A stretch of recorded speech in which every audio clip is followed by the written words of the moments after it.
Uyabona iredio engikhuluma ngayo lezi izigubhu ezithwala ngabafana lezi. Bazidindanga ngale eNkayi.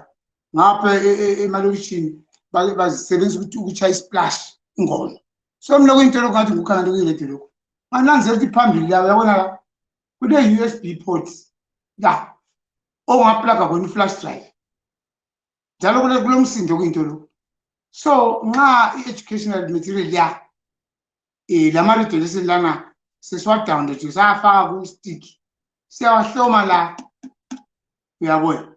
So instead ukuchaya isplash kumbe i-dialogue keys kumbe umajiva la sokuyaphuma ama-radio lesson ayaberekhode ngutitsha kumbe siwathethe eZBC kumbe estudio 7. So i-advantage yalokhu ukuthi umbalisi ulakho ukuthi eqoqe abantwana ebahlalise ngaphansi kwesihlahla hanjalo esihlala la ngoba kule COVID phela nto awungeke ukuthanisa abantwana bekuthanda iredio lese beyi-20. So uyabahlalisa ngama-group ukuthi hlalani la esekufaka lokho kwisigubhu lokho yena besenze okunye. Abantwana sebelakho ukurotate ukuthi abuvule laba baya kuma-radio lessons ngoLwesibili laba benza lokho. Njalo ukuthi balinto uyachajela ngesola khona njengefoni kulesikhala khona okuchaja ibhatri. Njalo ukuthi bakho futhi ukuthi nxa umbalisi kukhulunywa lapha nxa abantwana bazwisisana kumbe efuna ukugcizelela umcijo okhulunywa lesson uyaphoza Dube ethi mana la ephinde rewind so that enelisi ukuthi abantwana benjani ebonke bazwisisile.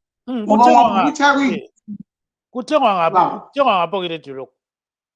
Kugcwele olofu emalokishini akulamuntu ongalakho lokho. Anti ngokutsha isplash ndoda batshaya ingoma abantu bagida amaphansi kodwa kugcwele erenkini kukhona. But obviously nxa uthenga somele ukhangele ukuthi ufuna kulama-watts angakanani okubamba njani umlilo isikhathi eside okuyavuma imithetho. Mina lokhu ngakuthenga kuloBhengula Street ngangihamba ngicheka nje imhlobo ngoba kuchiyene imhlobo okunye kuncane okunye kukhulu okunye kulula but okuqakathekileyo ibhatri. Into ezizigcwele abantu bayazazi themba ababukeli bayakwazi abaqali ukubona i-USB bayayazi. Njalo uyakwazi ukuplug ifoni la ifoni yakho yaleyithwele uyayichuma la uhlaza uchama lezi yawo. Angabathiya abadala bonke besithi bayakufuna for abantwana babo ngathi hayi kulungile ngizaphenduka gcinani imbuzi lenkukhu. So singathi vele kuyasebenzeka emakhaya sibili xa kusebenza ngakhonokho. Kuyasebenzeka ukuthi nje ngokuya kwesikhathi ngomumo esikuwo somele sizifundise ukuzilungisela into zethu. Kuyasebenzeka ngoba akunanto engiqambile lapha e-technology. Abantwana lobela bathi i-technology yazi akunalutho engiluyinventile lokho kuyispeaker kade sakuchaya emaphathini lokho.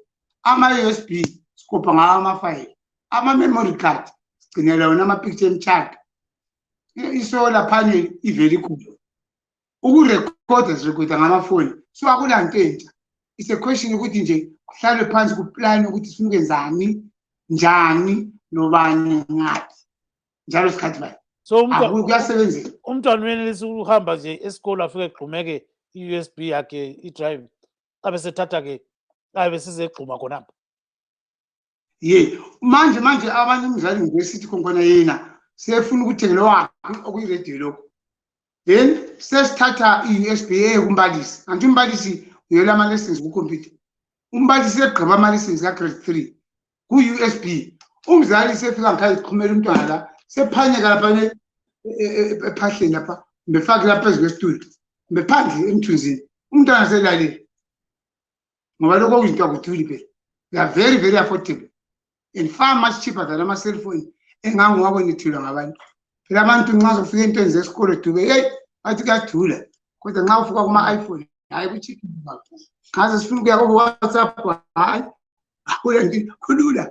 Kodwa to answer a question ukuthi ngisummarize le into eyenzakalayo so mina sizizabuyela senza kubumba kube i-standard product ngoku-copyright ukuthi abantu abafuna ukuyi-implement kwenziwa njani kulula sibili. Kodwa it involves a lot of planning, patience, isineke and testing. Ku-real world hantsi lokho kugqoka amathayi umuntu esehofisini ekhuluma i-e-learning engazake ehambe esikolweni ebonda ukuthi ipolipoti ikhangeleka. Balelisa abantu uNdlovu. Ngiyabonga baba.